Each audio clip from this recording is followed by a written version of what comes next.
天哥他们为什么要这么对我？因为你是新人，什么都不懂，就是欺负你不懂流程，把差额混进去，出事就是你背锅。哭完把眼泪擦了，把数字记牢。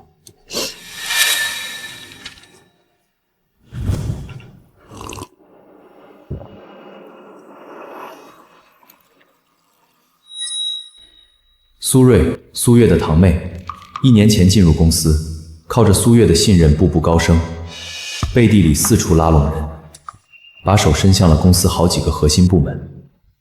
陈叔，上季度那个节能方案是您熬了3个通宵做的吧？辛辛苦苦熬3天，不如人家是苏总的老弟。苏总说了，功劳先记在苏瑞头上，以后有机会再补偿我。我这把年纪了，还能怎么样呢？进入苏氏2年，我从未提过我的真实资历，不是不敢，而是不想让苏月为难。我以为我可以凭借自己的能力升到高位，庇护这些和我一样踏踏实实干活的人。可是今天看着小李哭着认错，老陈嚼着酱牙要干活，我突然觉得这份忍耐值得吗？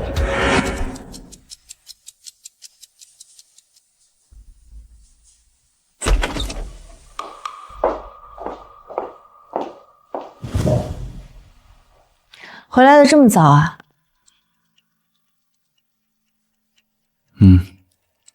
你吃了吗？吃过了。在公司还好吗？半年了，这是他第一次问我在公司的情况。还好。那就行。苏月，我想跟你谈谈公司的事。苏月他们……苏瑞，明天把资料准备好，我们一定要拿下这个项目。好，明天见。你刚刚想说什么？没什么，跟你说你的好堂妹在公司拉帮结派打压异己吗？跟你说老陈被她逼得天天吃降压药吗？你根本不会信。在你心里，我永远只是一个可有可无的基层员工，永远比不上你那些亲戚。我累了，先洗漱睡了。2年了，什么时候起我跟苏月都说不上几句话了？或许该停下来想想了。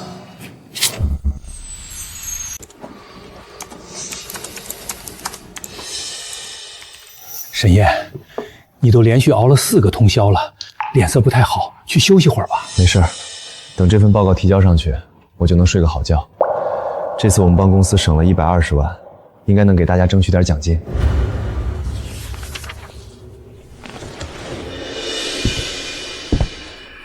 放心吧，姐，那个成本优化报告我已经做好了，肯定能给你惊喜。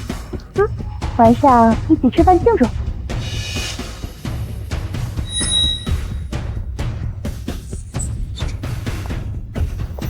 各位，上季度成本优化项目圆满落地，经过我的不懈努力，累计为公司节省开支127万元，做得不错。苏瑞，你果然没让我失望，为苏氏效力应该的。我以后会更加努力，为公司创造更多价值。这是我熬了4个通宵，对着7家供应商报价单逐条比对，整理出完整数据链。他只是改了个封面，就成了他的功劳，而我的妻子连看都没看我。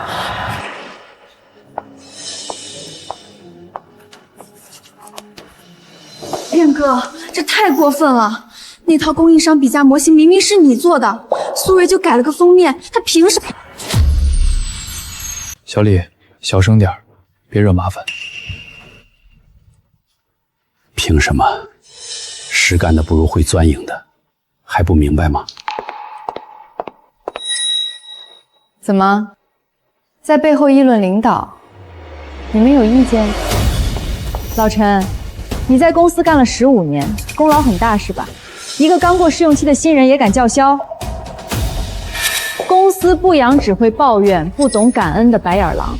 从本月起，你们的绩效降2档。你，从今天起去档案室整理旧账，不想干，门口右转，不送。苏副总，陈叔他身体不好，档案室阴冷潮湿，他受不了的，而且他老婆有病，儿子还在读大。沈烨，你一个基层财务，这里有你说话的份儿。做好你的报表，别多管闲事儿，不然下一个调岗就是你。高强，上个月的固定资产折销表数字对不上，你多提了8万，下个月利润表会虚亏。我姐给你们发工资是让你们解决问题的，那几个破数字你改过来不就行了？苏氏集团的账不是谁亲戚谁说了算，谁做的账谁负责。哎，我说沈烨，你管的也太宽了吧？知道我是谁吗？苏总是我表姐，你算老几？让你改就改，哪那么多废话？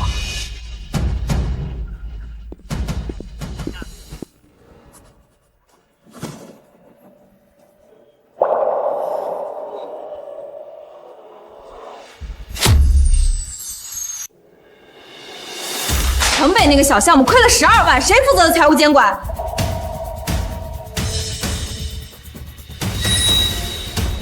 瑞姐，这项目是沈烨监管的，我做完就给他复核了，他没看出来，都是他的错。项目原始账是你做的，我上周3才开始接手复核，当时已经什么？已经亏12万！沈烨，监管不力就是监管不力，找借口有用吗？吵什么呢？怎么回事？姐，你来了。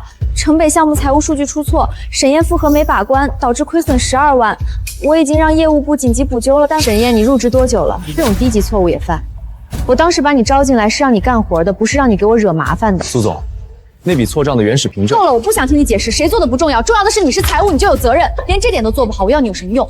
错了就是错了。今天写一份深刻检讨，全集团通报，再有下次直接走人。苏月，你真的看不见吗？还是你根本就不想看见？在你心里，我永远都比不上你的那些亲戚，我们之间完了。姐，沈烨那个人越来越不像话了，工作出错不说，还顶撞领导，散布负面情绪。我看他怎么了？姐，他不过是你那个远方表哥，哪来的那么大本事？什么错账到他手里都能搞定。我怀疑他是不是背着你在外面搞什么小动作？他敢？姐，不是我多心，他最近越来越不听话了，还敢顶撞我。我觉得不如早点把他开了，省得夜长梦多。我知道了，你不用管了，这件事我会处理。沈烨，经公司研究决定，你即刻被辞退。理由：账目多次出错，泄露公司机密，挑拨离间，影响团队氛围。苏总，过去6个月我经手的账目核对3遍零差错。你刚才说的账目出错，哪一笔是我做的？真正出错的是苏瑞副总的亲信赵强，累计虚报差课23万，是王艳走的备用情通道，虚报交易费4万6，是苏瑞副总截胡的成本优化报告，署名造假。苏总，原始数据全在我手里，你要看看吗？你胡说！你污蔑领导！苏总，这些你都查过吗？还是苏副总说什么你就信什么？我是老板，我说你错你就错。你别忘了是谁给你的这份工作，没有我你什么都不是。立刻收拾东西走人，别胡搅蛮缠。是啊，没有你，我什么都不是。但你别忘了，苏氏能有今天，是谁在背后帮你擦屁股？苏月，你欠我不只是一份工作。你胡说什么？我胡说？那这个吧，离婚协议书。离婚协议书，沈烨居然是苏总老公。我以为燕哥是苏总的远方表哥，难怪他这么厉害。原来老板娘一直在我们身边当基层。苏月，今天不是你开除，是我。沈烨不要你，我们离婚。你们今天低头，明天就会轮到你们。职场不公，从来不是一个人的事。今日我替你们试过了，忍没有用。滚！现在就滚！保安，把他给我赶出去！不用赶，我自己走。今日你弃我如敝履，他日我让你高攀不起。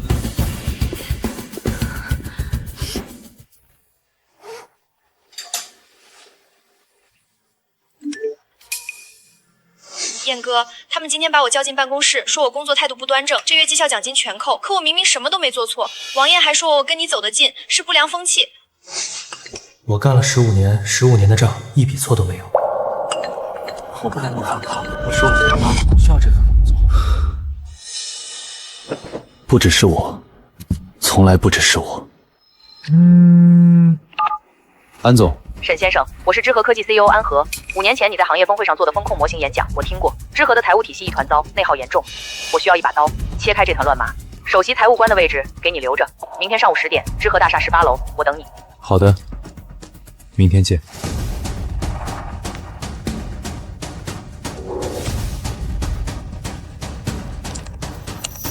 苏氏，你们准备好。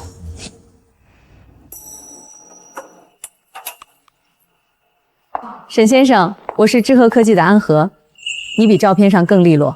安总，久仰。沈先生，我知道你的一切，你的资历、你的能力、你在苏氏的遭遇，我就不绕弯子了。知和财务什么状况，你多多少少应该心里消除。我们需要的是一个不怕得罪人的首席财务官，一个能打造全新财务体系的人。你愿意来试试吗？安总，我来知和只干一件事儿，那就是公平。我来是为了让实干者被看见，能者上，庸者下。但我有一个什么条件？我要求知和不看背景，不看关系，只看能力。如果你能给我这样的环境，我能还你一个全新的财务体系。这正是我想听到的。欢迎加入沈首席。沈燕入职知和科技了，首席财务官。姐看吧，我就说他跟竞品公司有联系。一个被我们开掉的基层员工，他又能翻起什么浪花？就算当了首席，背后还不是被人笑话？希望如此，但是为什么我觉得事情没那么简单？各位同事，我是知和科技的首席财务官沈燕，我不说客套话，先说问题。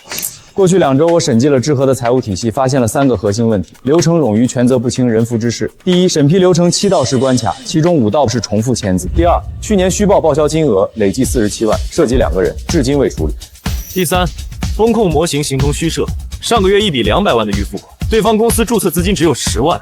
这就是新来的首席财务官吧？听说他之前是做了大部分。你谁呀？一来就翻旧账。安总请你来是解决问题的，不是来让你挑刺的。周姐，坐下，让沈景泽先说完。但更重要的是，我不光看到了问题，还有解决方案。这是我制定的重构方案，包含6大模块、23样的具体措施，预计在3个月内完成全面升级。在知和，不看背景，不看关系，只看能力，只认实干。实干者有回报，钻研者无空间，公平公正，人人平等。这不是口号，这是我对每一个人的承诺。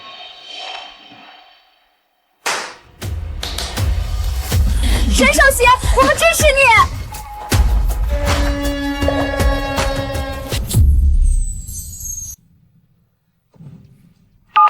让张丽和王建国来我办公室，现在。沈总监，您找我们？这是我过去2周内审计出的关于你们的财务违规问题材料。去年3月到本月，你虚报差邮费、招待费累计11万4千，招票是买的，酒店虚构，出差城市没去过。你经手的3笔预付款，对方是你小舅子的空壳公司，注册资金5万，收到知和200万后，当天就转到了你个人账户。沈总监，这话可不能乱说。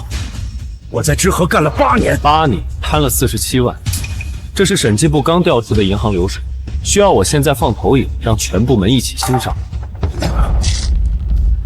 沈总监，我可以全部退，您给我个机会。退了就当没发生过。那被你们贪掉的47万里，有多少是加班到凌晨的员工的绩效？有多少是本该给实干者的晋升名额？张丽、王建国即日起开除，证据移交法务部追财和法律责任由法务全权处理。知和不养蛀虫，更不护蛀虫。我姐夫是董事会的刘董，你敢动我，信不信我明天就让你滚蛋？知和的董事会不护蛀虫，刘董要是护你，我连他一起。请他们出去。饶我一次吧。沈燕，你会后悔的，你等着。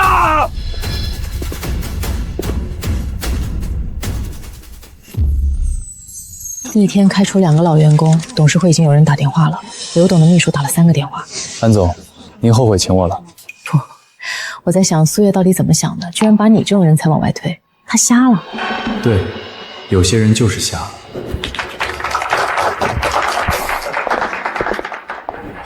这份报告的备用账目做得异常规范，每一笔接济都带有风控提示，这种专业度远超同级别员工。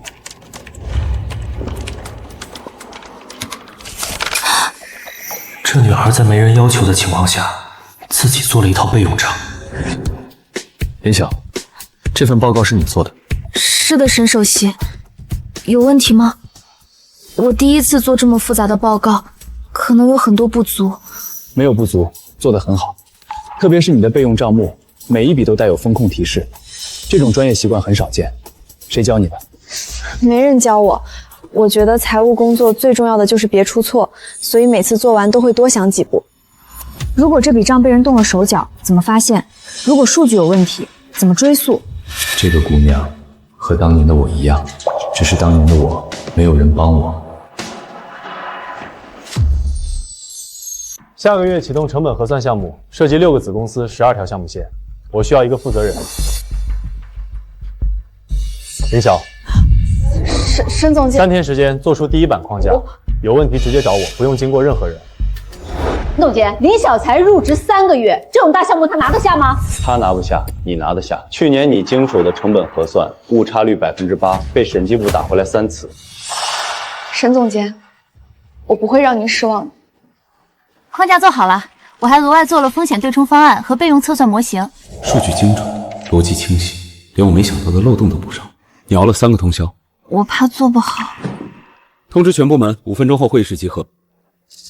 这是林晓3天做出来，精准度99.7%，风险对冲覆盖12条业务线，备用模型零误差。从今天起，林晓破格晋升为项目主管，薪资翻倍，直接向总监汇报。知和不看出身背景，踏实肯干的人一定会被看见。谢谢沈总监。不用谢我，谢你自己。你熬的夜，流的汗，不会骗人。让每一个实干者被看见，才是职场最大的公平。城南物流园项目公开招标，这是个中型项目，但位置极好。我们如果能拿下，将是知和在物流领域的第1个里程碑。苏氏也在拼这个项目，但我看过他们的历史报价数据，发现了一个盲区，他们习惯性的高估自己的成本，忽视了运营效率的提升。说详细点。我做了精细的成本模型，建议用公积方案，利润率保持15%，但报价比苏氏的预期低8%。这个价格，他们绝对想不到。就按你说的办，这一战我们一定要赢。姐，你看看谁来了，还以为自己是个人物呢。不用理他，一个被开掉的人能翻起什么浪？知和科技也配来竞标？刚换财务总监的小公司，简直不自量力。城南物流园项目预算3000万，请各家公司依次报价。首先，苏氏集团报价2800万，供应链稳定，工期零延误。选择苏氏就是选择放心。沈燕，离开苏氏，你连路提鞋都不会，今天让你看看什么叫差距。下一位，知和科技。知和报价2150万。姐，这不可能！以我们的低了650万，这个价格连成本都覆盖不住。沈燕，你这个报价明显低于市场合理成本，属于恶意低价竞标。招标方难道会容许这种违规操作吗？别是做了什么偷工减料的预案，就为了抢项目吧？沈总监，这个报价会不会太低？质量能保证吗？知和的报价不是恶意低价，我们通过数字化管理压缩了无效运营成本，每一项成本明细都附在标书中，完全符合项目的所有资质要求和质量标准。我们的核心成本3块：土地平整、钢结构、厂房、智能化系统，所有的详细数据我都标注清楚。数据有依据吗？城南地块开发验收报告、B 级供应商资质证书和检测报告、模块化系统第三方评估，全部原件，随时可查。苏副总有什么补充吗？这些数据有问题，B 级公制仓用户怎么能和 A 级比？你故意压价，质量出了是不得其责吗？验收报告上苏氏自己写的品质优良，需要我把那份报告调出来投影吗？经评审委员会讨论，知和科技报价合理，数据扎实，风险可靠，中标。苏副总，你教过我职场只看结果，今天的结果你满意吗？我们走，下次我们绝不会再输。沈首席，这一战打得漂亮。沈总监，我们赢了。这只是第1仗，这只是开始。是他用更专业、更低成本、更懂市场的方案恶意压价吗？人家把成本拆解图甩到你脸上 ，B 级供应商3年前咱们自己用过。苏瑞，你让我在外人面前丢尽了，这财务部数据给的太慢，这还不是你的失职，一个主管财务的副总裁。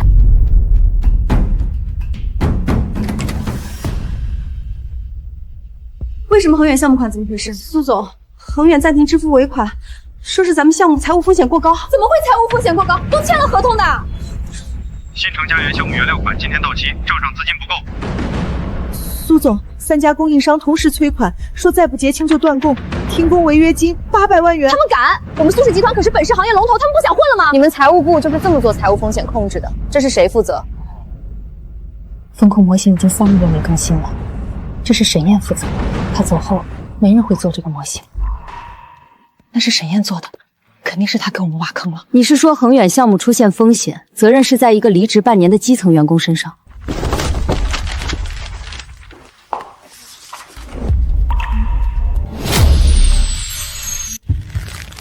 这是谁做的？燕哥，他入职第1年就开始做了，每年更新1版，您没看过吗？苏月，我做了一个苏氏集团的财务风控模型，你要我说好了，基层员工别操高管的心。原来他一直在替我守这座城的底线，是我亲手把他推开的。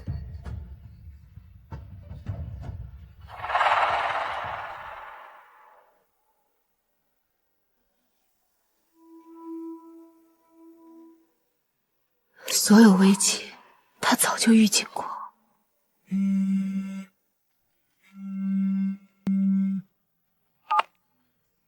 苏总，我看了你写的风控报告，你早就都知道苏氏的财务风险，你怎么不早说？那份报告我提交过3次，第1次你说基层别操高管心，第2次苏瑞说我哗众取宠，第3次你让我整理旧账。回来吧，沈烨。回到苏氏，财务副总监就是你的，薪资期权随你挑。苏总，请自重，我们已经离婚了，而且我也有了工作。沈烨别闹了，离婚协议我可还没签字。那我会去提起离婚诉讼。你知道我为什么去苏氏做基层？因为我以为从底层做起，用实力说话就能证明职场可以不看关系。可我错了，你给的从来不是公平，是施舍。今天给我副总监，明天苏瑞一句话，我还是那个账目出错的弃子。我要的不是职位，是一个公平的职场，你给不了。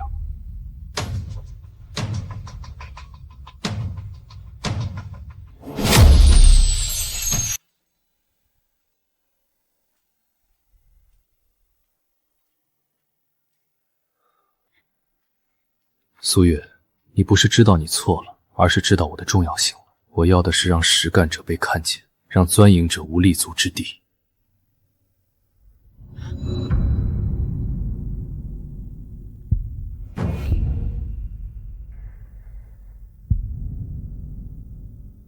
这盘棋才刚刚开始。今天是城南项目正式启动的日子。辛苦大家一直以来的努力工作，今天是庆功会，也是知和的新起点。下面由我们最大的功臣，首席财务官沈烨上台讲话。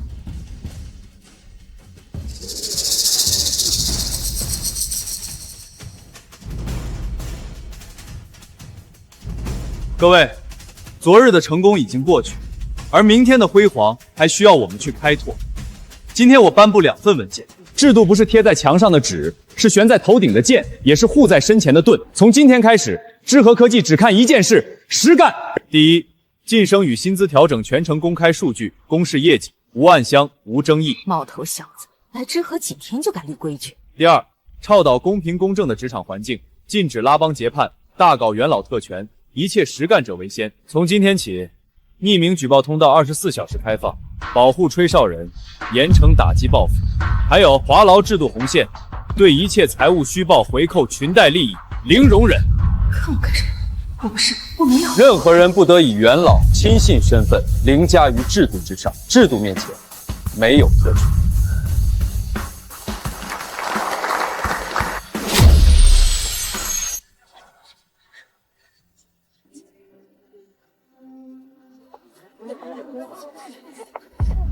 沈总监，我在知和干了16年，安总创业第1天我就在，你现在要我跟这些毛头小子一个标准？周姐，去年你经手的成本核算误差率8%，被审计部打回来3次。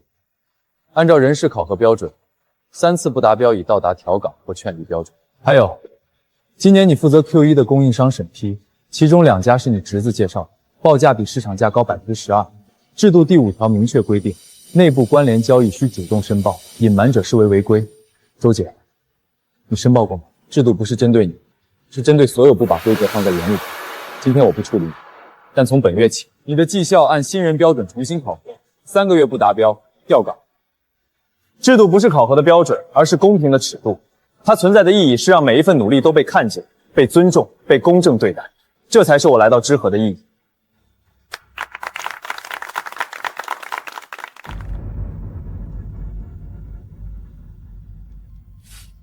这是横跨几个部门的利益链条啊，大鱼将要浮出水面了。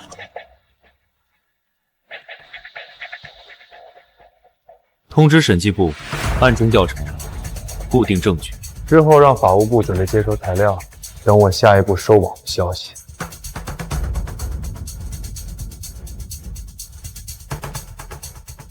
蛀虫们该现形了，剔除蛀虫才是对实干者最大的公平。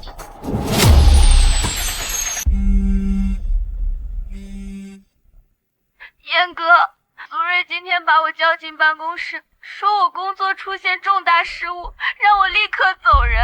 慢慢说，发生了什么？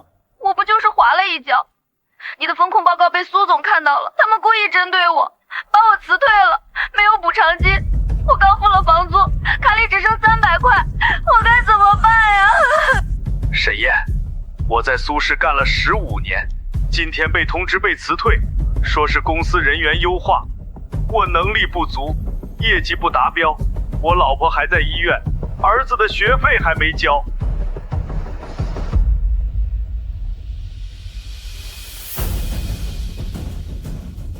苏瑞、苏氏拿我没办法，拿和我关系好的前同事撒气是弄，好的很。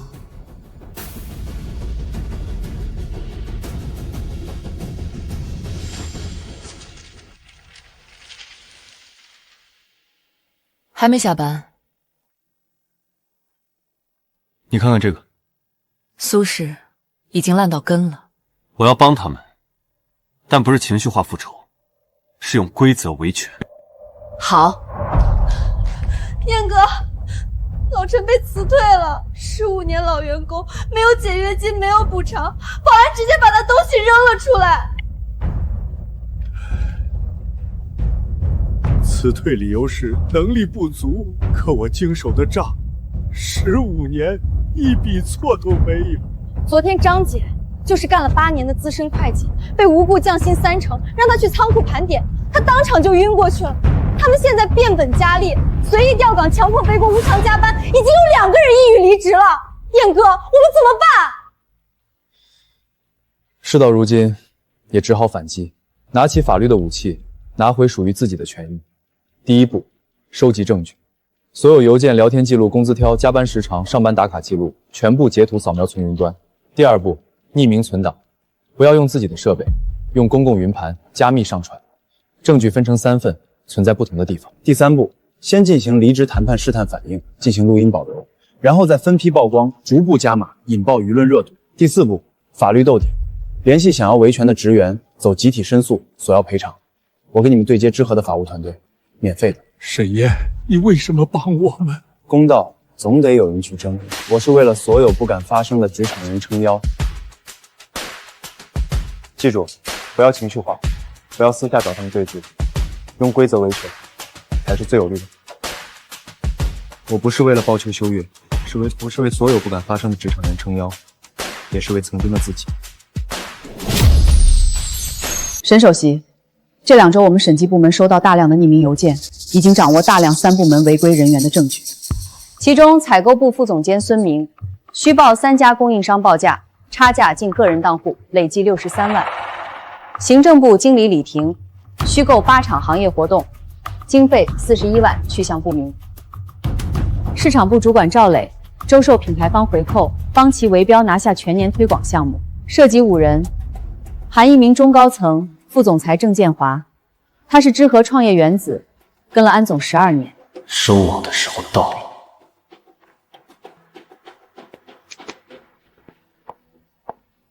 把资料准备一下，我去见安总。郑建华，我创业第1年，公司发不出工资，他抵押了房子给团队发薪，没有他就没有知和。安总，郑总抵押房子救的是知和，不是他后来摊掉的那97万。那笔钱里有多少是加班到凌晨员工的年终奖？有多少是本该给实干者的晋升预算？能不能只追回款项，保留职位？制度第3条，虚报回扣，裙带利益零容忍，没有例外。安总，你请我来是为了公平还是为了人情？按制度办，5个人全部开除，赃款全额追回。沈总，核查完毕，采购、行政、市场3处坐实虚报报销、拿回扣、裙带输送利益，一共5人，其中包含1名市场部中层，证据链完整，可直接走流程。所有材料合规，无瑕疵，开除、追责、追回款项都没问题。全面收网，同时启动知和财务全面审计，彻查到底。有问题的，不管职位高低，一律违规处理。情节轻微、主动坦白的，警告或降薪留岗，给一次改过机会。公平公正，实干为先，规则面前人人平等。明白。蛀虫不除，实干难安。公平从来不是说说而已，是真刀真枪，一视同仁。听说了吗？财务全面审计，采购、行政、市场抓了5个，还有个中层。天，这么严！我之前报销好像有一笔差几块钱，会不会被查？让他帮亲戚走了个小流程。早该查了，之前那些人仗着有关系，天天摸鱼捞好处，我们累死累活还受气。支持沈总。我相信沈总，只查问题不冤枉好人，实干的人根本不用怕。有人慌，有人怕，有人支持，但我不会听。公平从来不怕议论，实干永远经得起考验。终于来了。沈燕，你来知和不到半年，开除8人，包括创业元导，搞得人心惶惶，你这叫改革，这叫清洗。郑建华跟安总12年，没有功劳也有苦毛。刘董，在你为郑总鸣不平前，请看这些。屏幕第1页，孙明个人杠户流水，3年供应商转63万，每笔对应虚报报价单。第2页，李婷的行业活动，查无场地合同，无签到，无照片。第3页，赵磊的回扣，对方财务总监亲笔签字的行贿确认函。至于郑总，他妻子名下公司3年与知和签订14份外包合同，总价97万，全部未经公开招标。这是合同原件、银行转账记录、公司注册信息。刘董，你要为这样的人求情。沈首席的制度就是知和底线，谁反对，谁走。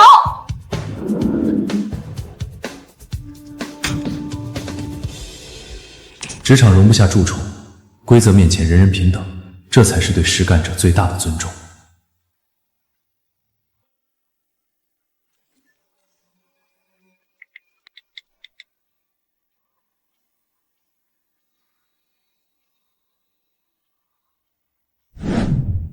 苏总，热搜压不下去，3个合作方打电话质询，股价在跌，跌幅已经3个百分点。公关部是干什么吃的？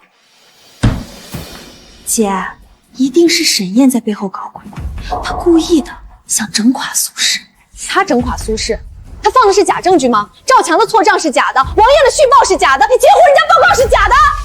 还有人家老陈在苏氏工作15年，辞退不给赔偿，你怎么敢？人苏氏差那点儿。那谁是老王？先去解决老陈的事儿，赔偿金给够，下面的人安抚好。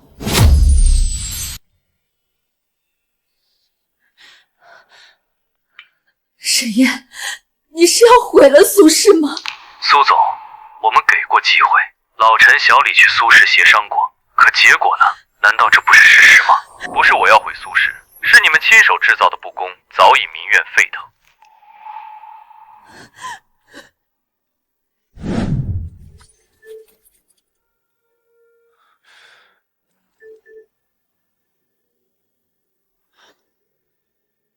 不是我要毁苏氏，是他们亲手制造的不公，早已民怨沸腾。我只是点燃了那根导火索。这一仗打得漂亮。接下来，让公道来得更彻底一些。星火计划选拔新人财务精英，内部导师1对1培训，3个月后考核，优秀者破格晋升，不问出身，不问年资，只问能力。林晓，你入职3个月，但你的温控模型精确度99.7%，你带出来的学员我会放心。沈总监，我不会让您失望的。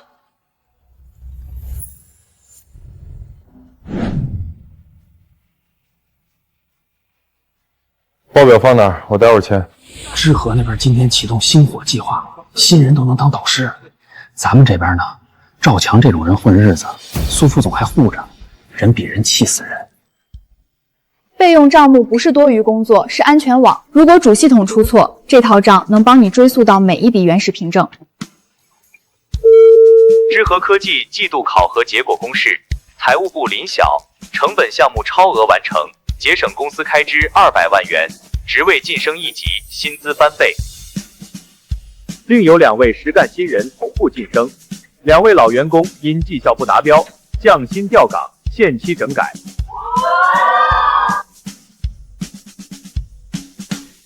谢谢沈总监。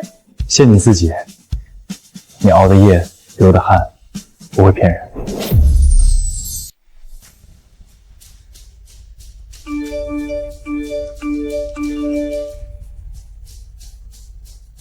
最好的管理，不是画饼，而是让实干者有回报、有尊严、有未来。苏轼，这一仗我要你输得心服口服，让每一个曾经被打压的实干者都看到公平的力量。各位董事，城南项目失利、舆论危机、合作方观望这些责任，我必须说清楚。所有的决策都是苏总拍板的，我作为副总只能执行。你说什么？裁掉沈燕是苏总的意思，偏袒赵强是苏总默认的，公关压热搜失败是苏总让软处理的。我多次提出建议都被否决。苏总，苏副总说的属实吗？我护了你10年，10年我捧着你护着你，你现在甩锅给我？我说的都是事实。苏轼现在这个样子，就是你用人失察，裁掉核心人才，决策失误，管理混乱，这些都是你的问题。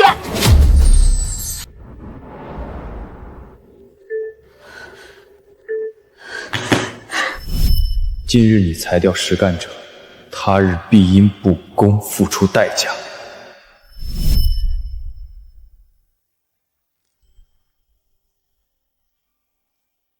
苏总，我干了5年，5年里，我看着能干的人被挤走，看着关系户上位，看着公司一天天烂下去。今天我终于可以走了。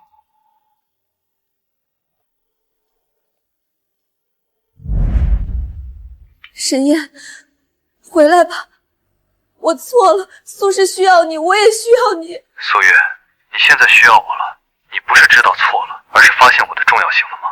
靠关系维系的团队，终将因利益而分崩离析；靠公平凝聚的人心，才坚不可摧。我现在很好，我是不会回到苏轼的，苏轼给不了我想要的。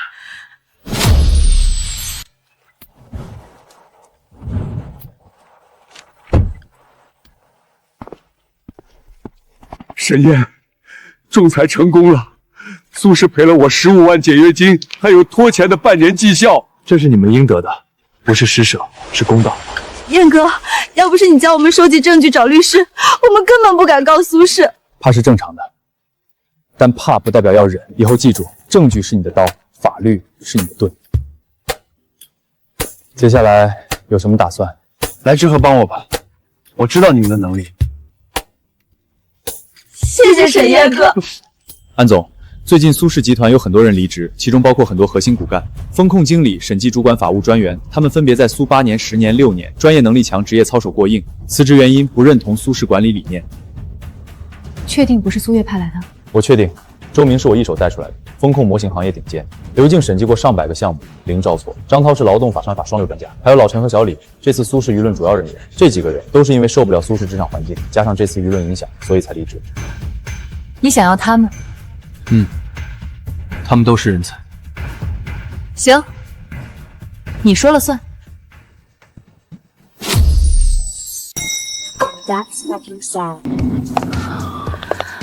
沈总监，谢谢你愿意收留我们。不是收留，是认可。你们在苏氏的专业能力和职业操守，我比谁都清楚。知和需要的不是跳槽的员工，是认同公平理念的战友。欢迎加入知和，从今天开始，我们一起打造行业最顶尖的合规团队。苏总今天走了3个核心骨干，加上之前的财务、风控、法务，几乎空了。不认同管理理念？不，他们是去投奔沈燕了。我亲手培养的人被我亲手逼走。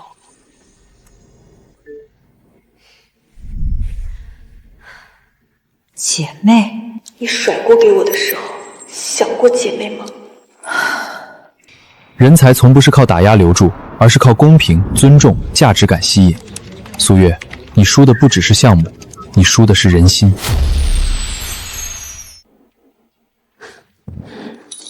姐，我们的事情先放放，政府园区改造5000万的大项目，我们苏氏必须拿下。知和势头太强，为了巩固我们的龙头地位，这次项目我们必须拿下。方案做得如何了？这次我们准备更换供应商 C， 他们原材料价格更低，我们极限压价抢标，把工期、品质承诺全拉满。我就不信拼不过沈燕。换次级供应商，质量能稳住吗？万一出问题，他沈燕可以更换供应商 B， 我们为什么不能更换供应商 C？ 供应商 C 他们家也是深耕行业的老买家了。苏瑞说的对，这次我们不能输，就这么定了，这次必须中标。政府园区改造不是拼报价，是拼精准度。苏氏仍然是我们最大对手，虽然他们最近麻烦不断，但他们底蕴犹在。苏氏一定会高价抢标，承诺虚高，我们反其道。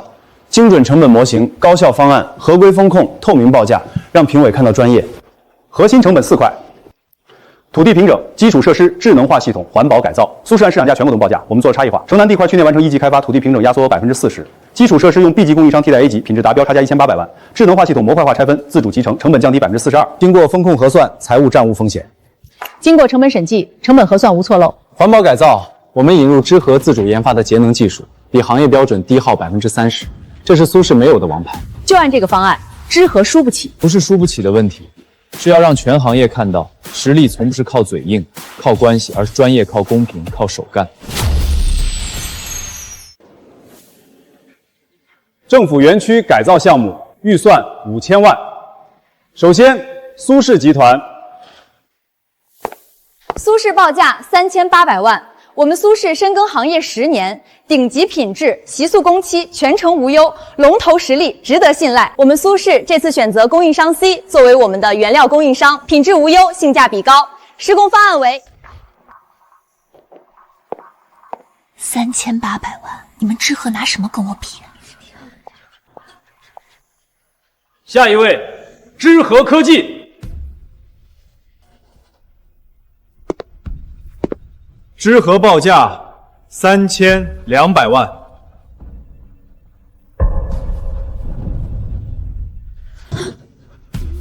这个报价能保证质量吗？知和报价3200万，成本模型拆解到每一分钱，施工效率提升30%，风控零漏洞，重点加码环保方案，废料回收率95%，低碳建材全覆盖，符合政府绿色发展要求。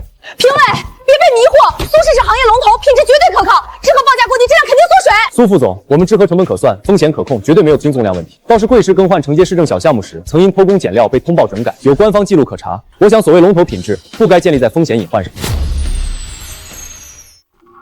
沈先生，苏氏副总苏瑞实名举报你涉嫌商业间谍罪。在我回答之前，能否请你们先看几份材料？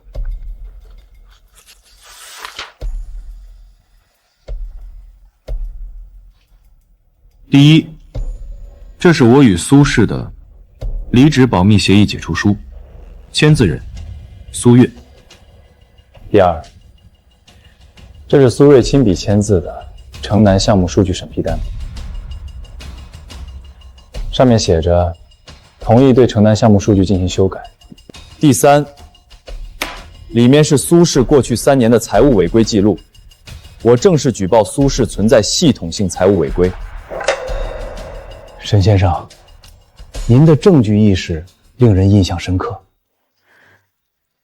姐，我也是为了苏氏好，那个男人太嚣张了，我只是想给他一个教训。10年，我护了你10年。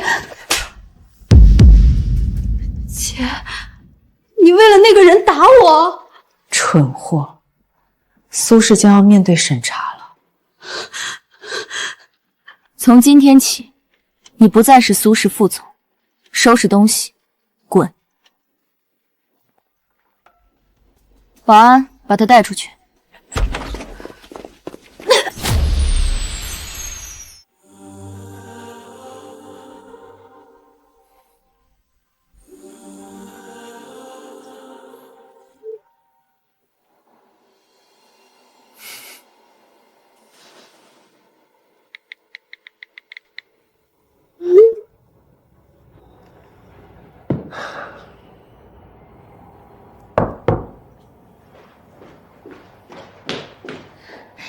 周明风矿模型 2.0 做好了，您还不下班吗？这就走。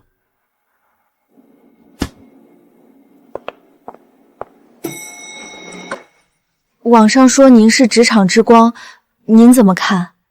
我不是什么光，我只是一个不想再忍的人。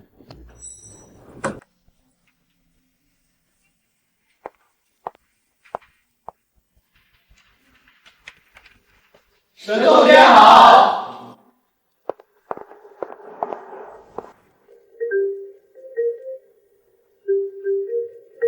让每一个实干者被看见，才是职场最大的公情。这一局我赢了，但职场公平的仗还远远没有打完。各位董事，知和公平财务体系 2.0 已经全面上线。上线之后，预计审批效率提升40%，违规保销从月均17笔归零，匿名举报通道收到12条有效线索，全部查实处理。这套系统的核心不是技术，是制度。智能方框自动结超标保销、关联交易重复申请，匿名通道保护举报人，线索直达审计部。项目贡献值按实际工作量、成果质量、风控规避3项指标透明排名，取代领导一言堂。沈总监，这套系统是不错，但透明排名会不会打击团队积极性？打击的是混日子的积极性，保护的是实干者的积极性。数据显示，排名前10的员工主动加班率下降60%，因为他们不需要靠加班来证明存在感，数据替他们说话了。我提议沈燕出任知和集团副总裁，分管财务与合规、薪酬体系、风控模型、人才晋升，全集团一盘棋。我同意，数据不会骗人。这不是我的胜利，是制度的胜利。当规则替人说话，实干者就不需要再低头。从基层财务到集团到副总需要，从背条路的我走了2年，但改变才刚刚开始。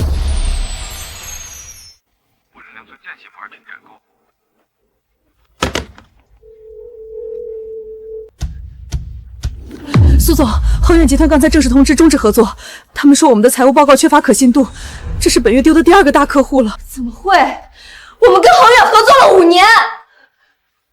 对方采购总监说，知木科技的财务透明度是行业标杆，苏氏已经落后了。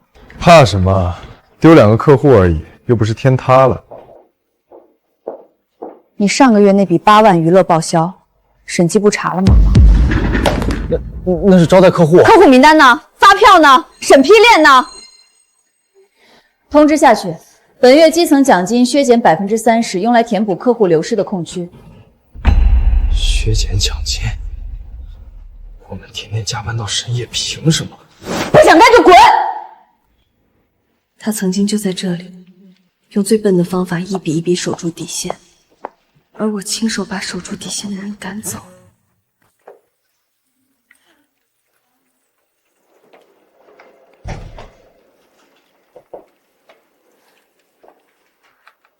沈总，我能跟您谈谈吗？坐。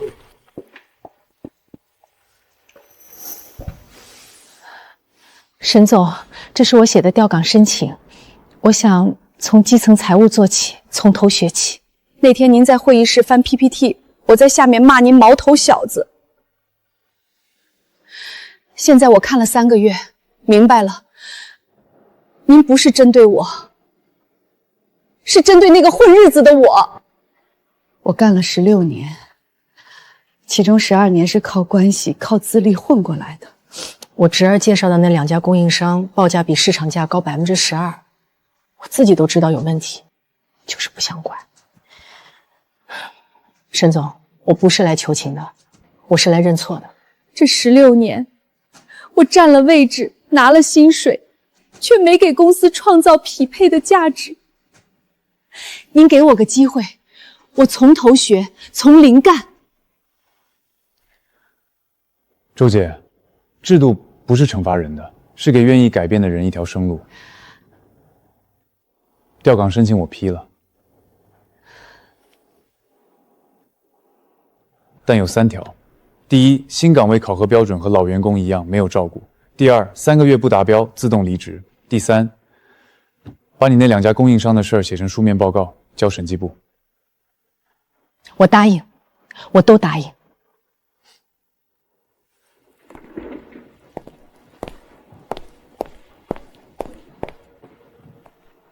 沈总，谢谢您没把我一棍子打死。沈总，周姐她真的变了？不是她变了，是制度让她看清了自己。公平这面镜子，照得出蛀虫，也照得出愿意改的人。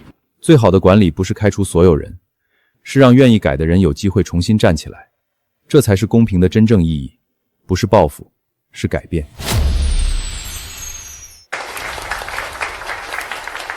2.0体系上线首月，审批效率提升40%，违规报销归零。这只是第一步。苏总，这里是知和科技的发布会，请您。沈燕，我知道错了，我看了你的远历，国际注册会计师，特许金融分析师。3年来，你一直隐藏身份，在苏氏默默付出，是我瞎了眼。回来吧，沈燕。苏总，我早就留了一份给你，你没看到吗？你什么意思？我可还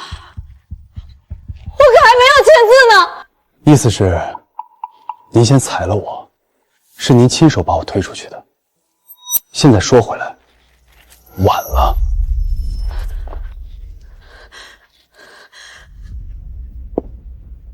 您没签字不重要了，我已经提起诉讼离婚。苏月，我早已经不是原来的我了。今天我已实现自我事业独立。意思是你先裁了我？惊天大瓜！知和副总裁竟然是苏氏老板的前夫，这哥们什么神索了？沈燕手持离婚协议，当众打脸啊！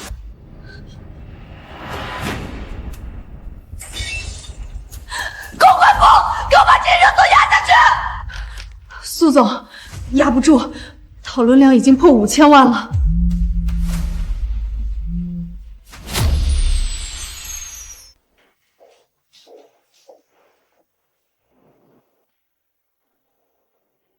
谁让你进来的？姐，您别生气了，再怎么说我也是苏家人啊。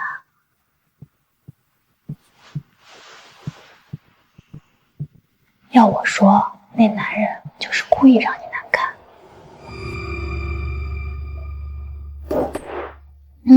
你还挂念着夫妻情分呢，拉下脸去找他复合，可他呢？他可不顾夫妻情分，对前妻的公司招招致命。你想怎么做？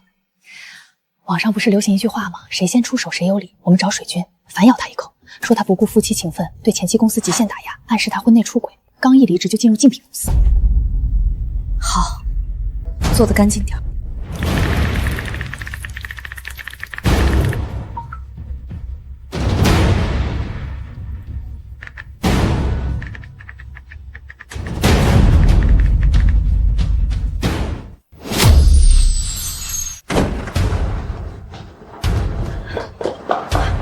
燕哥，风向变了，他们在说你。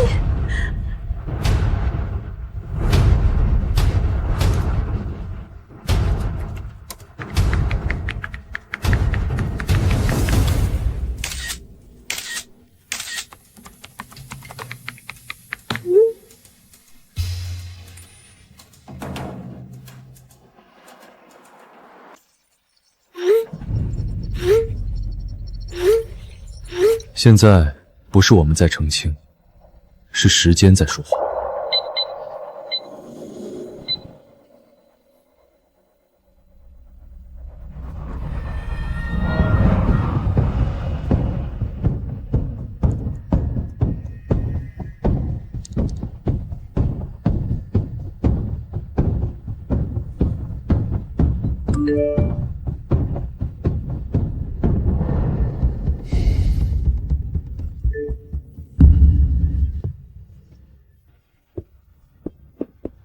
苏月，你以为我是为了报复你吗？不，我只是一个不想再忍的人。而那些愿意站出来的普通人，他们才是这场战役真正的主角。裁员裁到大动脉，不是你们亲手切断了自己的中脉，然后怪血流的太快。追捕火葬场，苏月，火葬场里烧的不是我，是你那个旧时代。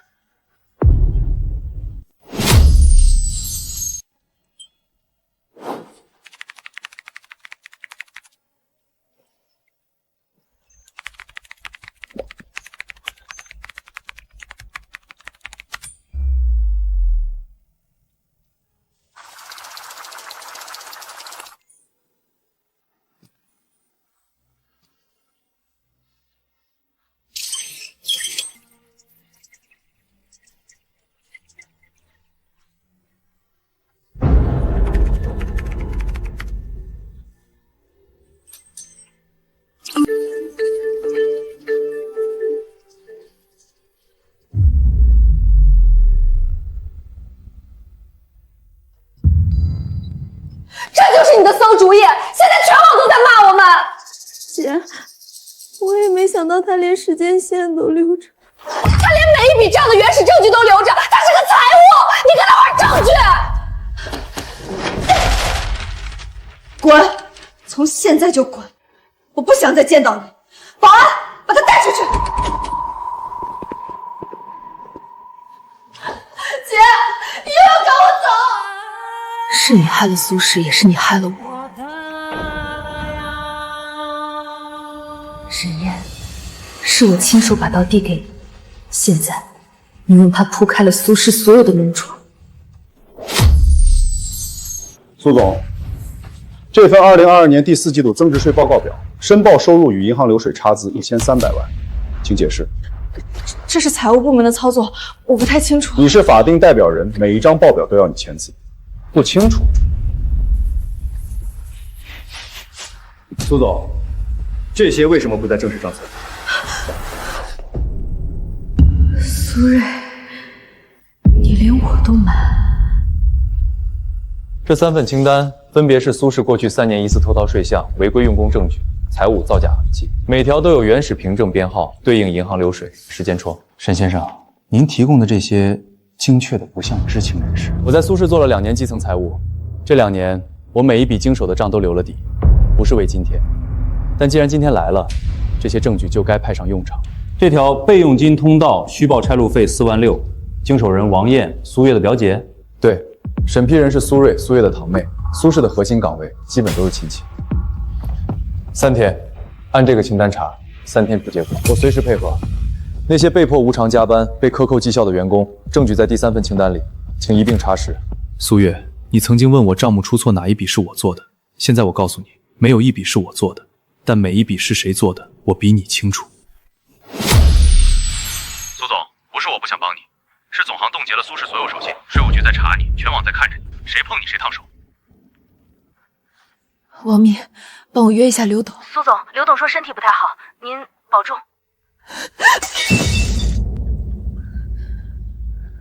钱转了，3天后我出国。苏瑞，你在干什么？我在处理私事。私事？这是200万项目应收款，收款方为什么是你二婶妈的空壳公司？姐，苏轼撑不住了，我总不能陪你一起死吧？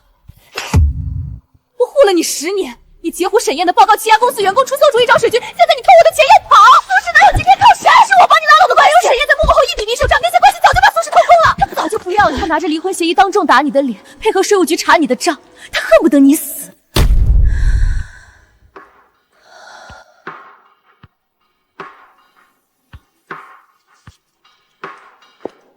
他说的对，是我亲手把他推开的。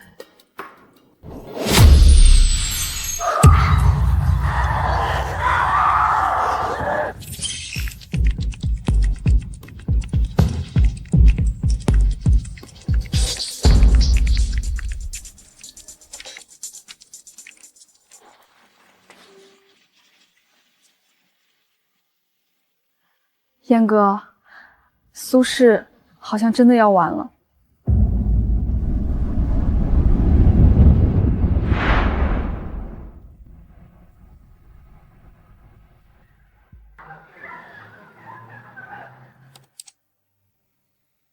你躺在地上的样子让我想起你站在我工位前宣布裁掉我的那一天。那时候你在想什么？我不是来看你笑话的，我是来确保被你欺负过的员工能拿到赔偿，被你蛀空的企业能追回属于他们的钱。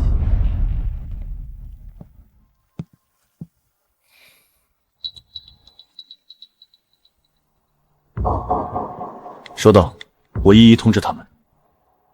苏月，这1亿8千万不是你欠我的，是你这些年前所有实干挣的账，今天该还了。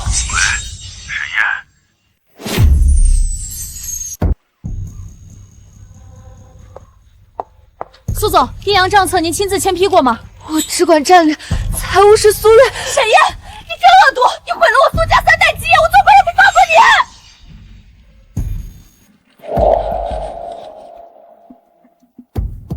沈总，苏总即将入狱，你有什么感想吗？沈岩先生，您是来落井下石的，还是来救您的前妻的？苏氏拖欠底层员工薪资、加班费共计2370元，这是原始账目，一码归一码，他们不该为苏家的贪婪买单。沈总，您放心，我保证完成任务。我来是为了公道，不是人情，是为了底层职场人发声。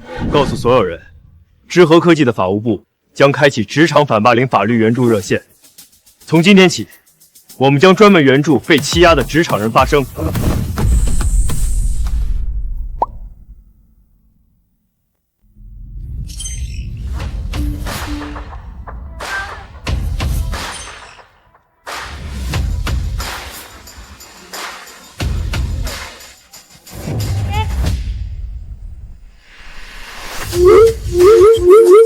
你可以指点我，但不能给我指指点点。不让东江被看见，让每一个实干者。苏氏集团因长期职场灭灵、财务造假、恶意诬告等多项违规行为，已被行业协会列入黑名单，相关部门介入调查。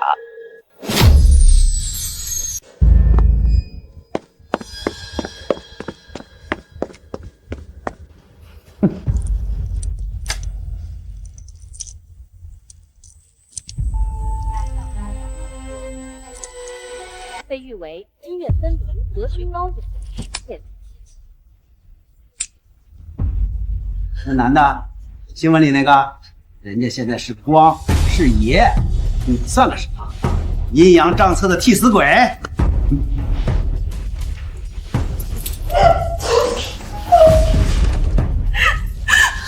苏月，算个什么？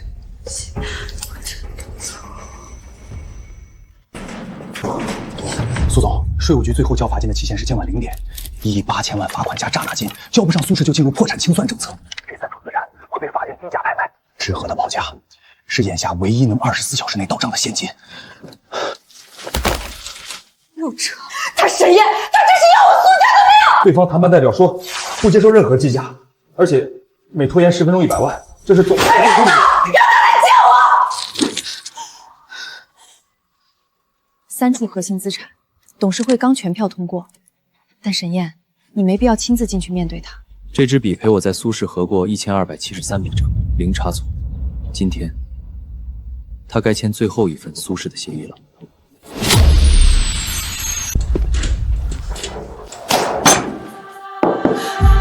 沈燕，你非要赶尽杀绝！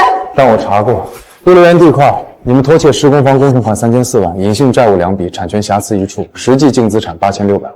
知和出价7200万，现金2小时内到账。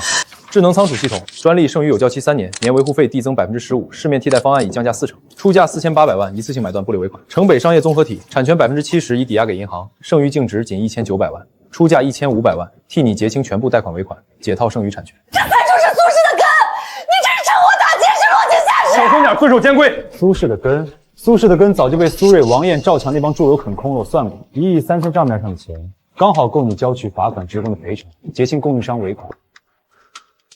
我不是在抢，是在给你给苏氏留最后一层遮羞。你以为到现在谁还会给出知和的价格？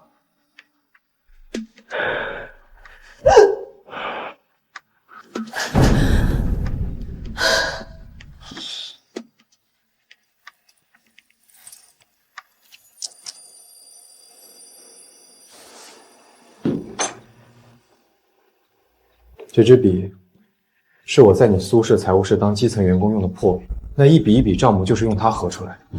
效率这么低，白天干什么吃的？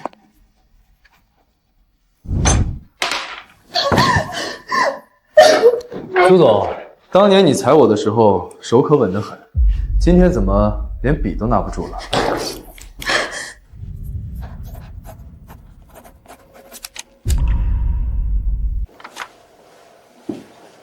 沈燕，对不起。这支笔写过我对你的信任，写过我对公平的期待。今天，他写下苏氏的终章。成了。成了。这笔我留着，提醒自己，有些字不能乱签，有些人不能错信。热线今天开通，我不要求你们做圣人，但每接一个有效案子，知和补贴3倍律师费，怠速也算 KPI。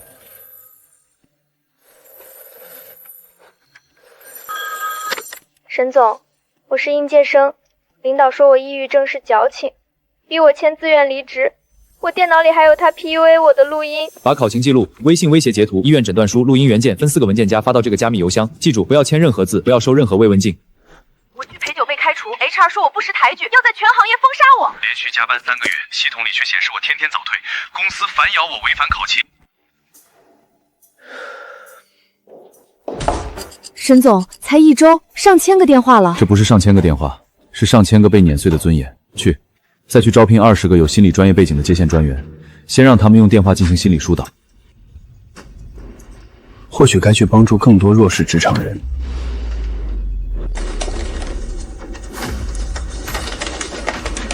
沈总，简历投递量暴增10倍，猎头说咱们刚被评为年度最佳雇主，全网热搜第1。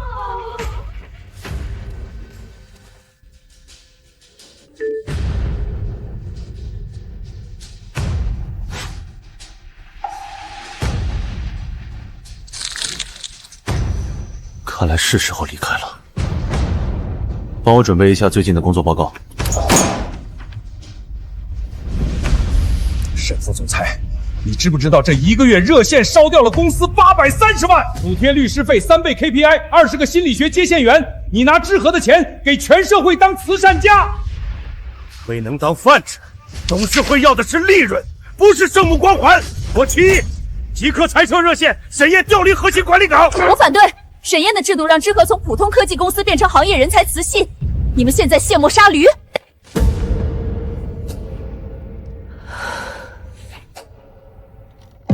这场仗还没打完，苏氏倒了，但藏在职场里的阴影也该晒晒太阳。不用调岗，我辞职。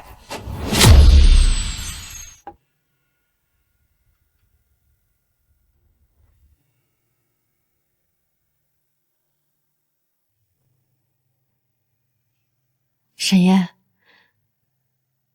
是我没护住你。安总，你给了我一个公平的战场，但知和的董事会终究容不下一个想改变整个行业的人。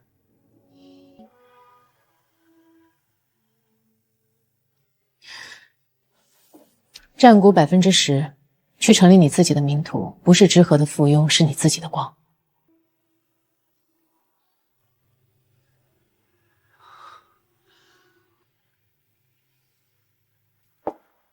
临别赠言，去照亮更多地方。安总，这束光，我不会让它灭。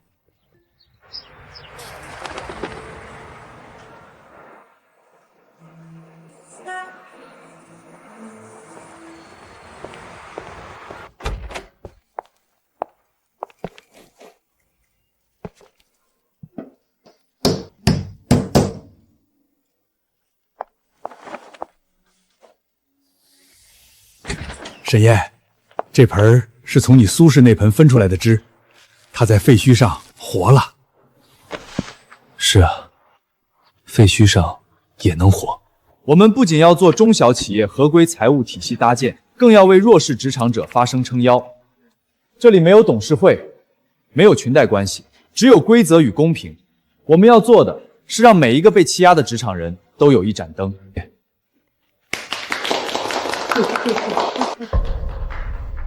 知和很大，但照不亮所有角落。从今天起，这盏灯我自己掌。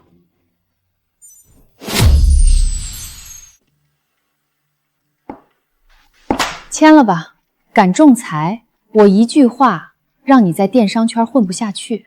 你毕业证还没拿吧？想想你农村的父母。你们谁呀？私闯办公区，保安呢？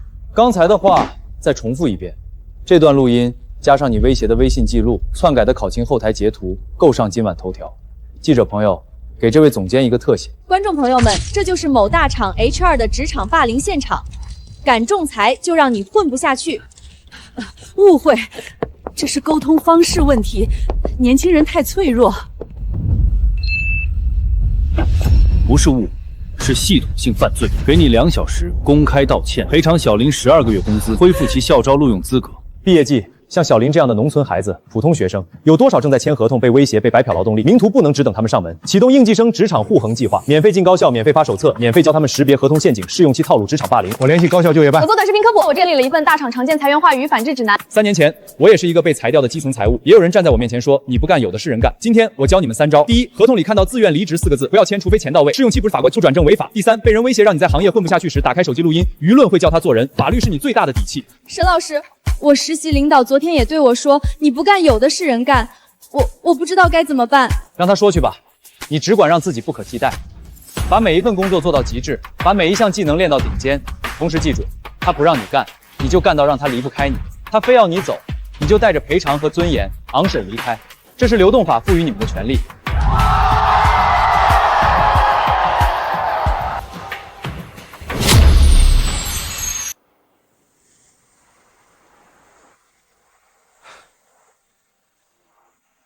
名图咨询实干者的光。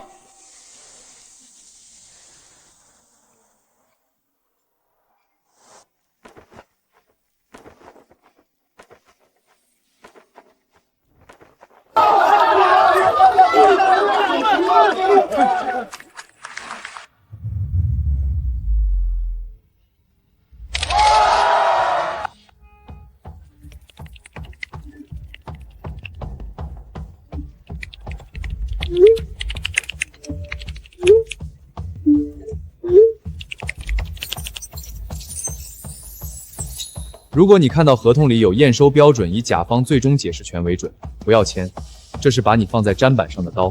记住，公平的合同验收标准必须是双方认可的第三方机构。粉丝95万了，100万了，不百万了！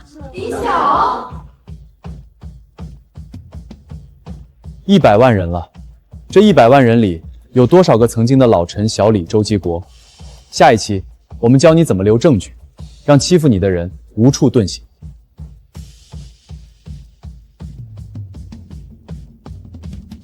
一盏灯亮了，会有第2盏、第3盏，直到照亮所有黑暗的角落。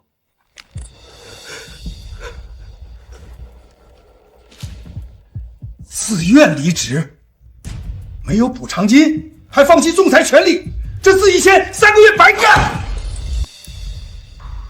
小林，这字儿签了吗？没，我不敢。但王姐说，今天不签就给我档案里写差评，让我毕业即失业。走，去云顶。沈总，他们 HR 很凶的。凶？我见过更凶。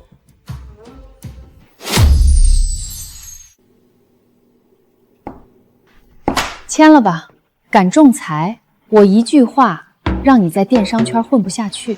你毕业证还没拿吧？想想你农村的父母。你们谁呀？私闯办公区，保安呢？刚才的话再重复一遍，这段录音加上你威胁的微信记录、篡改的考勤后台截图，够上今晚头条。记者朋友，给这位总监一个特写。观众朋友们，这就是某大厂 HR 的职场霸凌现场。敢仲裁就让你混不下去。误会，这是沟通方式问题，年轻人太脆弱。不是误会，是系统性犯罪，给你2小时公开道歉，赔偿小林12个月工资，恢复其校招录用资格。毕业季，像小林这样的农村孩子、普通学生，有多少正在签合同被威胁、被白嫖劳动力？名图不能只等他们上门，启动应届生职场护航计划，免费进高校，免费发手册，免费教他们识别合同陷阱、试用期套路、职场霸凌。我联系高校就业办。我做短视频科普，我建立了一份大厂常见裁员话语反制指南。有人站在我面前说你不干，有的是人干。今天我教你们3招：第一，合同里看到自愿离职4个字，不要签，除非钱到位。试用期不是法规，不转正违法。第三，被人威胁让你在行业混不下去时，打开手机录音，舆论会教他做人，法律是你最大的底气。沈老师，我实习领导昨天也对我说，你不干，有的是人干。我不知道该怎么办。让他说去吧，你只管让自己不可替代，把每一份工作做到极致，把每一项技能练到顶尖。同时记住，他不让你干，你就干到让他离不开你；他非要你走，你就带着赔偿和尊严昂首离开。这是流动法赋予你们的权利。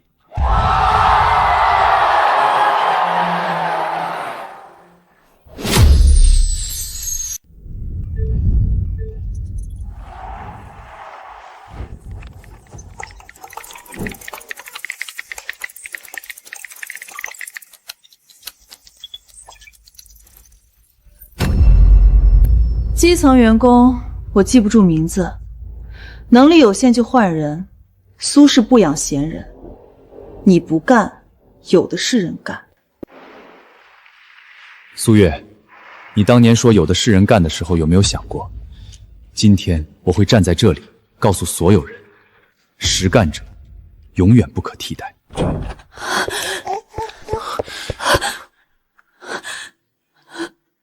慢慢说，怎么了？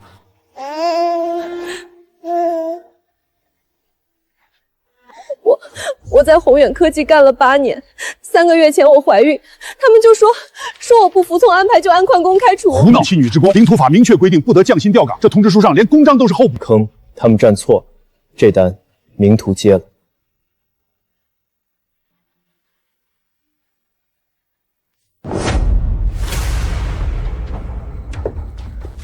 第一，陈月近2年的考勤记录，8年来全勤率97%，孕期3个月内请假仅2天，均为法定产检假。所谓经常请假是污蔑。第二，岗位调整通知书与公章使用积极力，通知书日期为3月15日，但贵司公章割记率显示，该枚公章3月20号才从总部借出，通知书是事后伪造补盖。第三，也是最有趣的，仓库岗位近半年的体检报告，甲醛超标3.2倍，噪音污染超过国标，把一个孕妇调去有毒有害岗位，贵司管制叫人道主义关怀。这是正常的工作调动。仲裁员，根据《女同志劳动保护特别规定》第5条及《劳动合同法》第42条，用人单位不得在孕期降工资、解除劳动合同。宏远科技的行为不是调岗，是变相逼迫离职，不是关怀，是系统性歧视。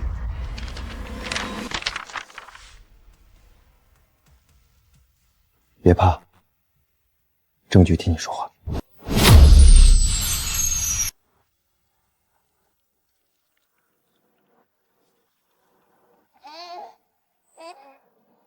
沈总，8年，我以为我只能去仓库搬箱子了。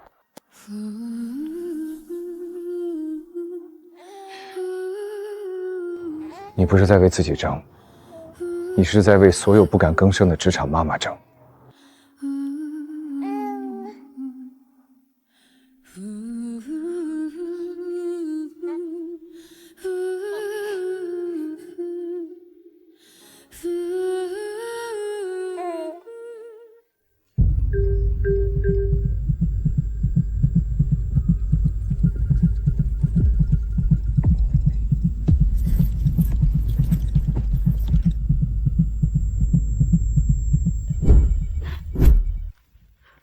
沈总，电话被打爆了，全是职场妈妈的求助。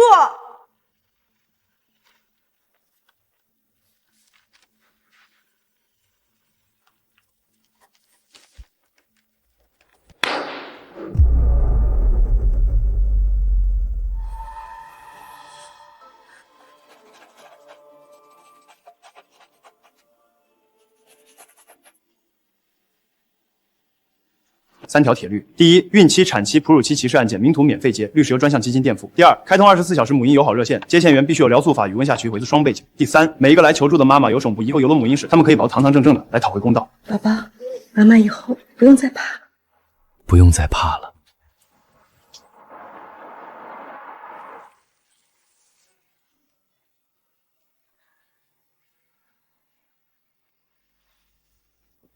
让每一个职场妈妈都被看见，这仗才刚开始。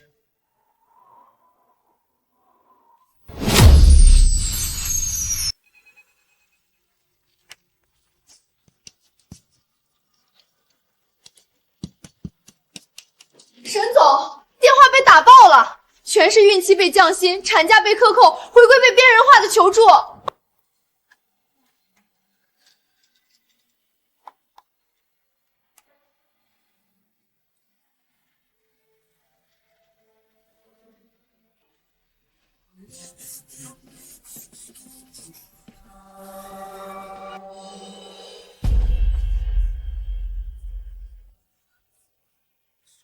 个案救不了所有人，名图要成立女性职场公平专项基金。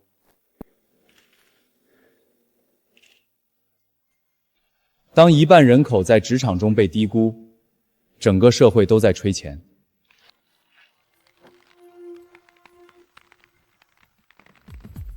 我们不是要特权，我们只要公平，让实干者被看见，让母亲不必在尿布台和办公桌之间做选择。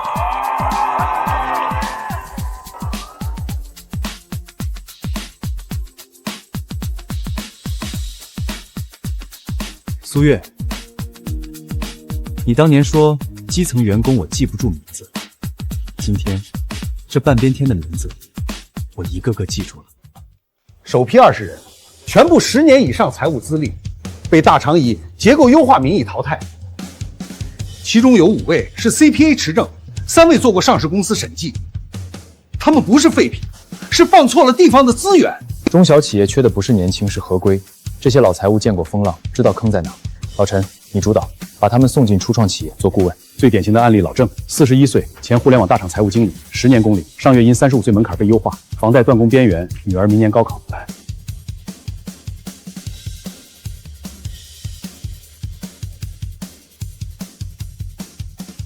就先从他开始。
老郑吗？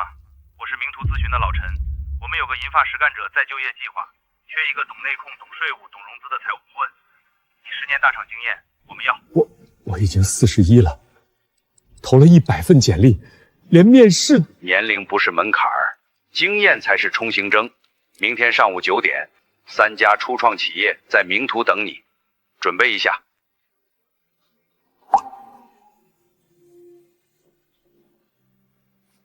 郑老师，我们 A 轮融资在即，可财务账乱得像麻团，投资人一看就跑。我们被大厂拖欠货款，现金流快断了，不知道还能撑多久。第一，你们研发费用加金加离扣除没做全，白白多缴了60万税。第二，应收账管账期太长，我教你们一套大厂的风控水狗模型。第三，郑老师，您这经验比我们招3个应届生都管用。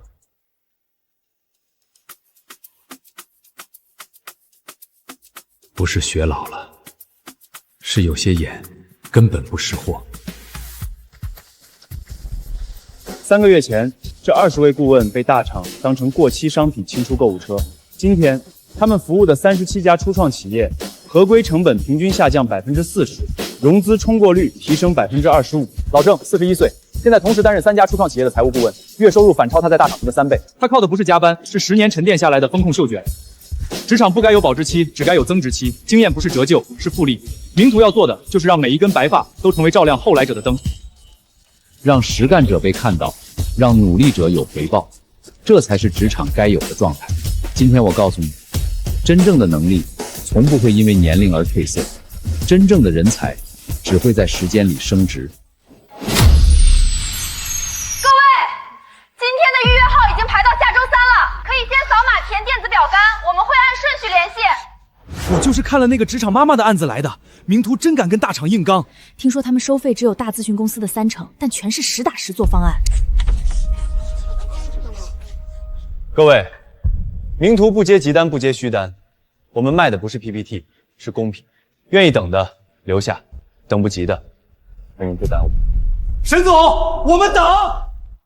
燕哥，这半个月来了400多个客户，咱们只有5个人，人少就挑最痛的打，让每一单都变成照亮别人的灯。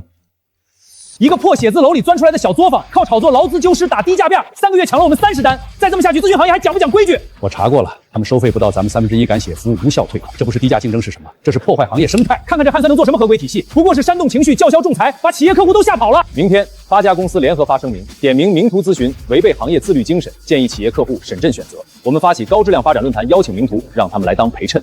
沈燕不是喜欢曝光吗？这一次让他在全国媒体面前尝尝被行业封杀的滋味。下面进入行业自律与高质量发展圆桌论坛，有请华措咨询 CEO 周正先生、鼎新智库合伙人刘先生以及名图咨询创始人沈燕先生。沈总年轻有为，靠情绪价值做咨询，今天正好给我们这些老家伙传授怎么上热搜。这是恶意诋毁。华策的报价基于国际标准方法论，团队都是海归博士、前500强高管，一份战略咨询方案80万起步。这是知识的价值，没错，低价必然低质。某些机构打着公益旗号，实则破坏市场定价，最终损害的是客户利益。周总说的对，知识该有价，但糊弄不该有价。这是华策去年给某食品集团的数字化转型方案，报价8亿晚看完。我发现其中大部分行业数据与公开资料高度相似，且未标注参考来源。这是鼎新智库的合规体系搭建方案，7道审批关卡流程与知和科技2年前已废止的旧版高度一致。刘总，您这方案时效性上是不是还有优化空间？各位，名图收费低不是因为知识廉价，是因为我们不做 PPT 裁缝，我们卖的不是头衔，是实打实帮中小企业算清每一笔账，避开每一个坑。这是我们每一份方案的常态，每一条建议都写清楚依据。有人说我破坏行规，我今天不辩解，只问一句：把网上的内容贴上新标签，定一个高价，这叫自律，还是不值？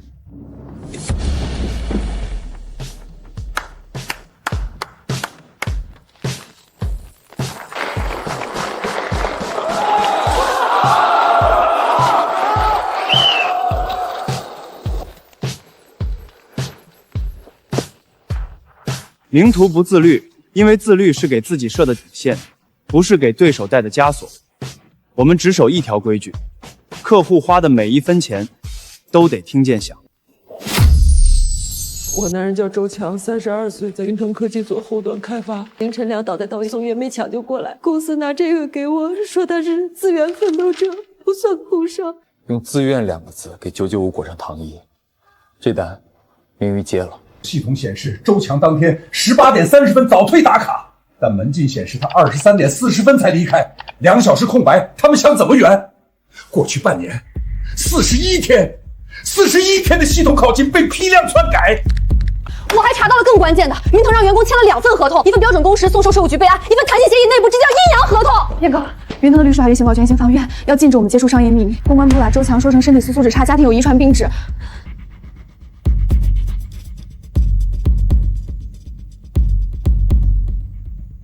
他们改得了考勤，改不了真相。明天召开发布会。发布会只是开场，真正的战场在法庭。沈总，您确定要为了一个不相干的人，跟云腾走到那一步吗？他们找来的人，跟名图玩这一套。沈先生，贵司涉嫌非法获取云腾科技内部数据，我方已报警。今天的发布会建议你谨言慎行，否则将面临巨额诽谤诉讼。各位，我手里这份文件是云腾科技过去18个月的原始考勤数据库门禁记录，以及批量修改系统日志的操作人 IP 地址。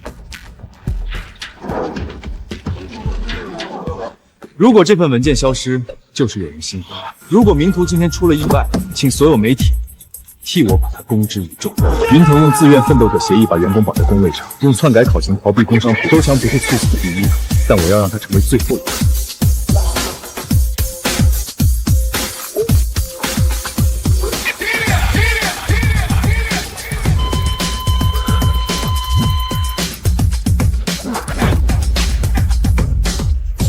立刻和解，赔偿款翻倍，成立员工健康基金，取消自愿协议。让公关部发声明，说我们深刻反思。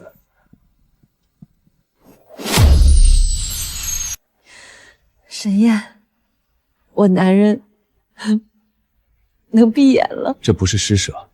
云腾承诺修改用工制度，取消自愿奋斗者协议，建立真实工时系统，这是他用命给后来者换的规矩。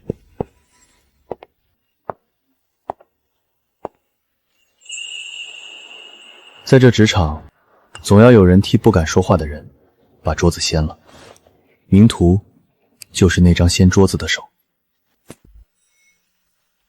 名图咨询到付12份。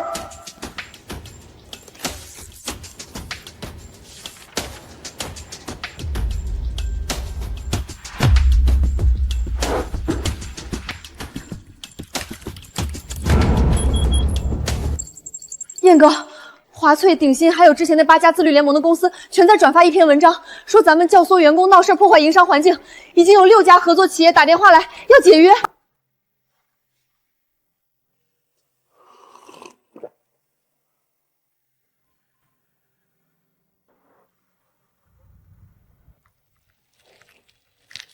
终于坐不住了。郑总，我刚收到风声，宏达人力串联了30多家企业，组建了反名图联盟。卑鄙！咱们帮中小企业讨公道，反倒成罪人了。老陈，现实点，我建议暂时收缩业务，避避风头。避风头？那些正在仲裁的工人、被降薪的宝妈、被优化老员工怎么办？我们退了，谁帮他们？可名图要是倒了，谁都帮不了。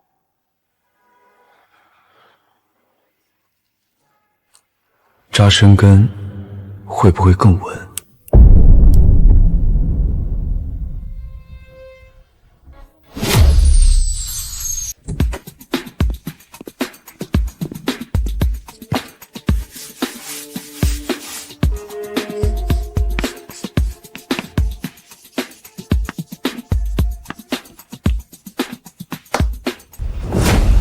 宏达人力有30家盟友，有顶级律师，有媒体资源，他们以为掐住名图的喉咙就能让所有人闭嘴，但他们忘了一件事：名图从来不是靠企业省饭吃，我们靠的是每一个被欺压的实干者，是每一个不敢出声的小人物。收缩，退了这一步，明天就会有第2个宏大，第3个鼎新。今天他们敢封杀名图，明天就敢封杀每一个想讨公道的普通人。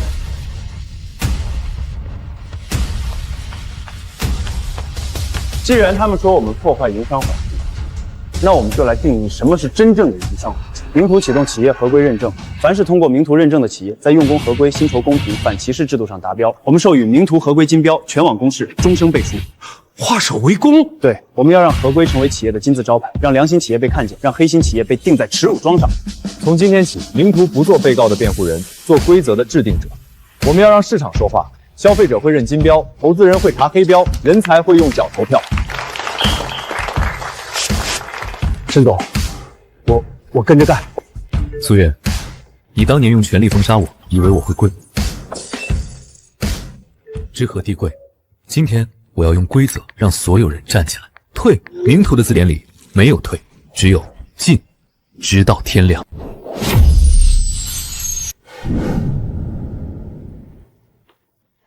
全国首个公平职场认证的体系今天正式上线，1星最低，5星最高。我们不靠行政命令，靠市场投票。首批3星认证企业只有7家，但过去72小时，这7家的招聘后台简历投到量平均暴涨60%，其中知和科技收到名校简历300分，创历史新高。燕哥，热搜炸了，找工作先看 FT 星级冲上第1页。老板，今天收到简历1200本，是上周的3倍，而且40%是5年以上经验的资深人才，他们都说冲着咱们的3星金标来的。我从前公司辞职，就是因为看到你们通过了 FT 认证，薪酬透明，晋升公平，我不想再给人当耗材了。1颗星，就因为这颗该死的星，今天3个机构撤资，5个合作方暂停签约，市值蒸发20亿。董事长，这是名图搞的鬼，他们故意针对我们。董事长，刚收到名图发来的整改邀请函，他们说，如果愿意接受整改，3个月内可以重新评级。立刻，马上给沈燕打电话！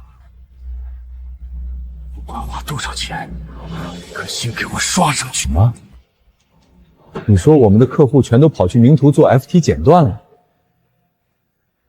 连我们自己的人事总监都跳槽去了3星认证企业。周总，不好了，咱们公司楼下排了20多家企业，都是来找名图做认证诊断的。他们说，咱们这栋楼风水好，离名图近。我们联手封杀的，结果给他做了嫁衣。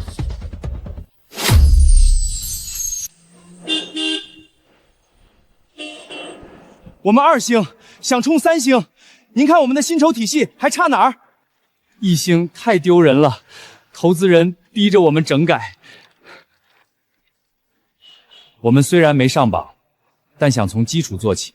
当初他们联名发声明说我是行业毒瘤，今天他们捧着钱来求我给他们治病。沈燕，你这一手比打赢10场官司都狠。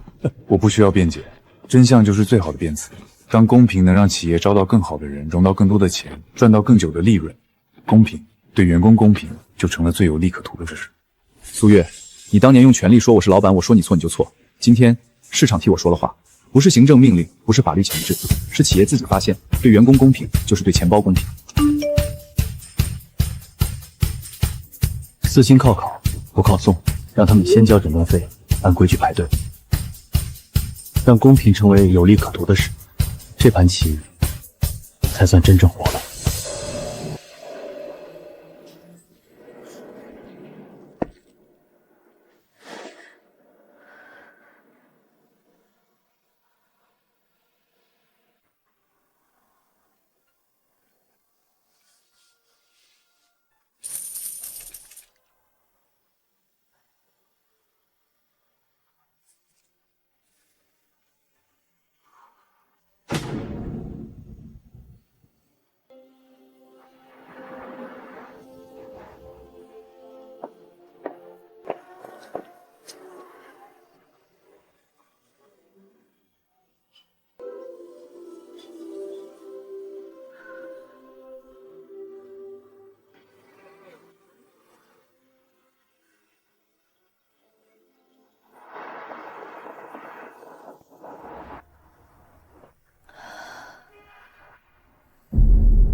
那是沈燕吗？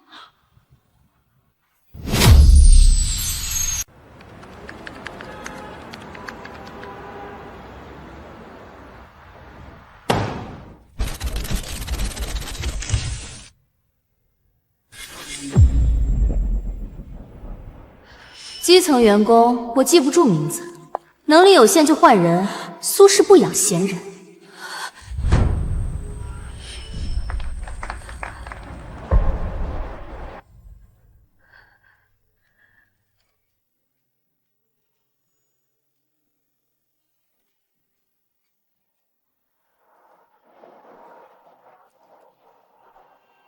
沈燕，对不起，是我错了，我没脸再去见你。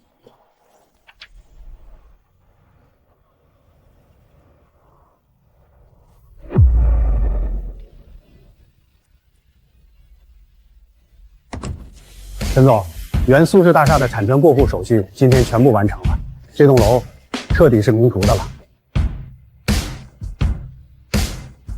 苏月，这不是报复，是你亲手熄灭的灯，如今照亮了更多人。再见。